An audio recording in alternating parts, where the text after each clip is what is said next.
언제 어디서나 그리고 누구나 시청 가능한 상주방송과 함께하는 방구석 평생학습TV. 안녕하세요. 아나운서 현아연입니다.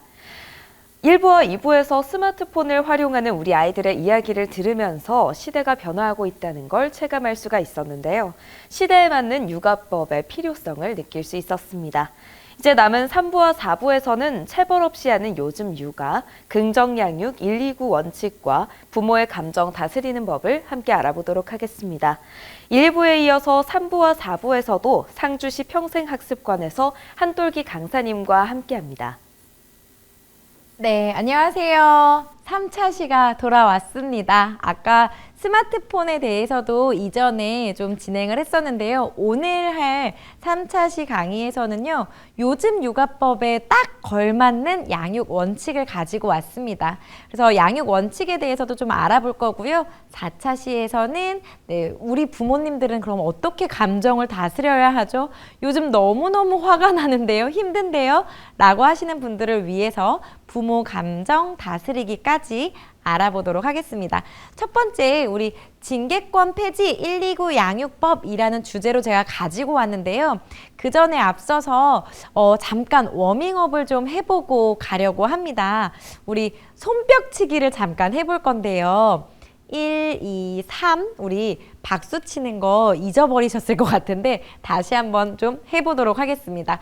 몸을 좀 잠깐 풀 겸 실제로 좀 해볼게요. 빰, 빰빰, 빰빰빰. 세 계단 박수라고 하죠. 세 계단 3층까지만 해볼게요. 시작. 빰, 빰빰, 빰빰빰. 네, 좀 더 빠르게 해볼 거예요. 시작. 네, 5층까지 가능할까요? 시작. 네. 갑자기 4층에서 무너지는 것 같았어요. 자, 박수를 친 이유는 중요해서 집중을 해보고자 잠깐 박수를 좀 쳐봤습니다. 오늘 같이 들려드릴 얘기에서요.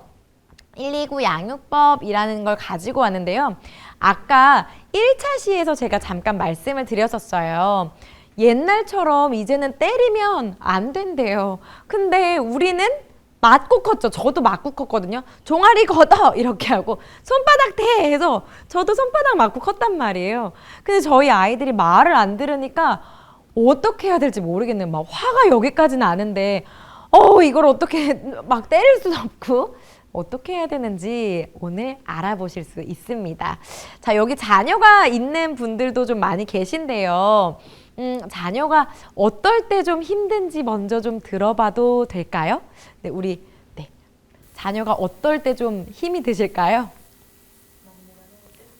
막무가내로 뗐을 때 어떤 게 좀 힘드세요?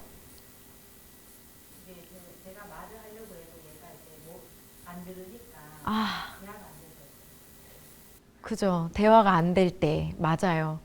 4세 이상이 되면, 그러니까 36개월 이상이 되면 사실은 듣고 말하는 게 이제는 좀 될 때거든요.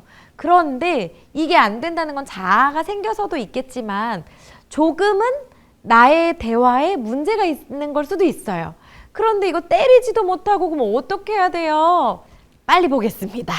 자, 예전에는요. 혼나 이러고 저는요 또 사랑의 매라는 것도 많았거든요. 다 여기 있으신 분들은 아시는 것 같아요.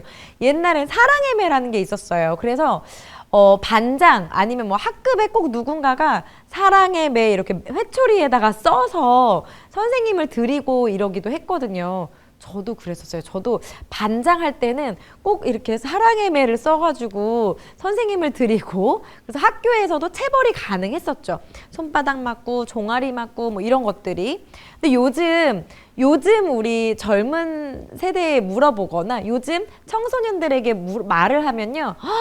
매를 왜 갖고 가요? 아빠도 이상한 거 아니에요? 선생님도 그거 받는 것도 이상한 거 아니에요? 이러면서 화들짝 놀라요. 그만큼 또 세대가 변했습니다. 변화하는 시대에 맞춰서 아주 아이들도 머리도 변하고 환경이 달라지니까 우리 또한 다르게 아이들을 좀 접해야 되는데요. 그동안 63년 동안 가지고 있었던 우리나라의 부모 자녀 징계권을 좀 한번 읽어보도록 하겠습니다. 민법 제915조의 부모의 자녀 징계권이라고 해서요. 친권자는 그 자를 보호 또는 교양하기 위해서 필요한 징계를 할 수 있고 라고 블라블라블라 써 있었어요. 그래서 이거는 아이를 잘 올바르게 자라게 하기 위해서 처벌할 수 있고 체벌할 수 있고 교양을 위해 징계할 수 있다라는 법이 있었거든요. 그런데 이게 2021년 1월 26일에 폐지가 됐습니다. 징계하면 안 됩니다. 쾅쾅쾅 폐지가 됐어요. 그러면서 그럼 이제 엄마들이 어떻게 애를 키워야 돼요? 막 혼내야 될 땐 또 혼내야 되는데 혼내는 방법을 때리는 거 말고는 우리가 배운 적이 없기 때문에 그러면 이거 알려줘야겠다 하고 나라에서 만들어 놓은 요즘 양육법의 원칙이 생겨나기 시작했습니다. 부모와 자녀 모두가 행복해지는 긍정양육 129 원칙이라는 걸 만들었거든요. 그리고 우리나라에서는 꼭 이렇게 아이를 키워주세요. 아이를 키운다면 이 129 원칙을 잘 지켜야 합니다. 그래서 요즘은 어때요? 제가 저처럼 이제 육아 강의를 하거나 부모님들 대상으로 강의하는 저처럼 이런 강사님들이요. 보건소에서 임산부들 대상, 예비 부모님들 대상으로도 많이 안내를 하고 있어요. 그래서 아이를 출산하면 이렇게 키워야 돼요 하는 거에 있어서 129 원칙도 필수로 들어가게 됩니다. 그리고 저는 그동안 못 들었어요 하시는 분들에게도 어린이집을 다니는 자녀를 둔 어머님들, 유치원 다니는 자녀를 둔 어머님들에게도 많이 알려줄 수 있게끔 강의를 하고 있는데요. 그런 그 긍정양육 129 원칙 좀 알아볼까요? 첫 번째, 1. 기본 전제를 깔고 가야 되는 게 있다. 한 가지가 있다. 1이 있어요. 1. 기본 전제는요. 자녀는 존중받아야 할 독립된 인격체다라는 걸 기본 전제로 깔고 가야 된대요. 예전에는요. 부모의 자녀 하면은 옛날엔 어땠어요? 내 새끼 내가 맘대로 하는데 뭐야? 뭐 이런 것도 있고요. 내 거야. 나의 소유처럼 이제 그런 게 많았거든요. 그리고 엄마 말은 무조건 들어야 되고 엄마니까 내가 그렇게 하지 막 혼내고 근데 이제는 그러면 안 된대요. 그리고 독립할 수 있는 게 목표로 하는 걸 양육이라는 걸 기본 전제로 우리가 알고 가야 된다는 거예요. 얘는 내 새끼니까 내가 알아서 키울 거야는 이제 아니고 이 아이가 자라고 자라서도 내 새끼긴 하지만 내 아이긴 하지만 어때요? 사회에 잘 적응할 수 있게끔 사회에 나가서 혼자 자립할 수 있게끔 키워주는 게 목표이기 때문에 아기 때부터 독립된 인격체로 존중해주는 걸 습관처럼 해줘야 얘가 나 존중받은 인격체야 나가서도 잘할 수 있어가 된다는 거예요. 그래서 이때는요 가장 쉬운 표현으로 누군가 그러더라고요. 자녀는 친구처럼 뭐 누구처럼 이게 아니라 자녀를 귀한 손님으로 여겨라 라는 이야기를 누군가가 이제 이야기를 하는 걸 제가 들었었는데요. 방송에서 나온 그 귀한 손님이라는 단어를 듣고 아 맞아 저게 정말 적합한 표현이다 라고 좀 생각을 해봤습니다. 귀한 손님이 오면 우리 어때요? 잘 대접하죠. 그런데 또 아니라고 할 때도 단호하게 이야기를 하고 거절하는 방법도 우리는 알고 있어야 돼요. 아이들에게도 마찬가지입니다. 아이들은요. 우리가 배 아파서 낳은 내 새끼다 하는 아이긴 하지만 이 아이가 잘 독립해서 자라려면 그렇게 대우해줘야 되는 거죠. 그래서 아이도 존중받아야 할 인격체이기 때문에 이 아이의 감정, 의사 표현 이런 것들을 존중해주는 게 이전과 많이 달라졌습니다. 예전에는 어땠어요? 부모님들이 엄마 말 들어!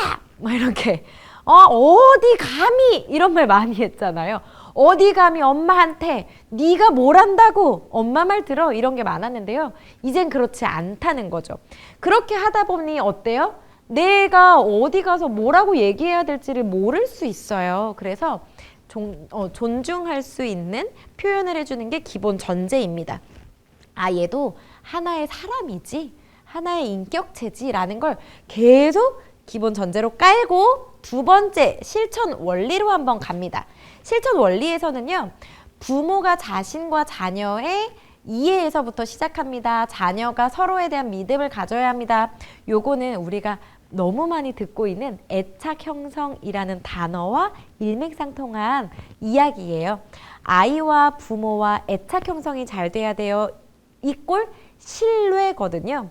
신뢰가 되려면 어렸을 때 일관성 있게 하세요. 뭐 여러 가지 말들이 많잖아요. 그거를 제가 가장 쉽게 말씀드리고 싶은 게 있어요. 아이들은요, 어렸을 때 엄마 아빠가 없으면, 주 양육자가 없으면 아무것도 할 수가 없죠. 맨 처음에 갓난쟁이로 태어난 신생아는 뭐밖에 자기 의지로 못 움직여요? 입만 내 의지로 움직일 수 있어요.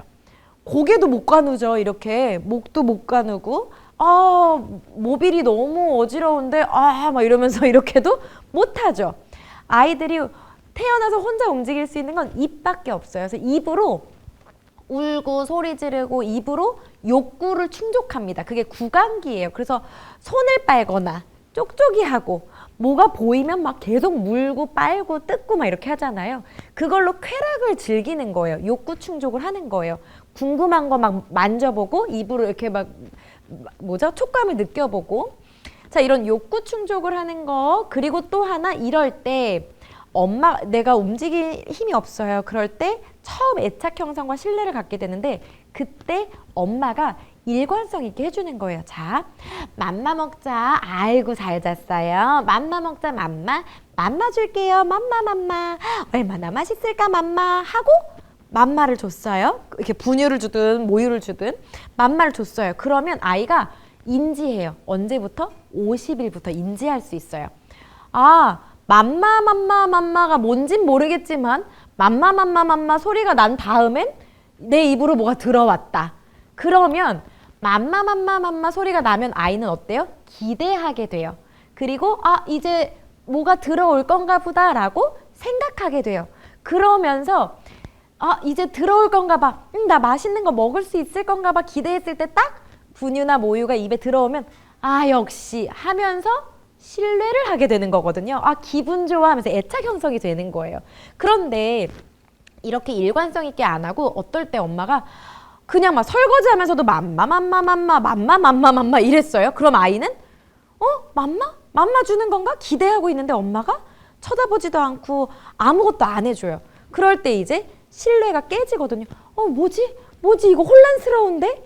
그러면서 애착 형성이 잘 안 되는 거예요. 그래서 일관성 있게 해주세요 라는 게 그 말이거든요. 예측 가능할 수 있게 해주세요.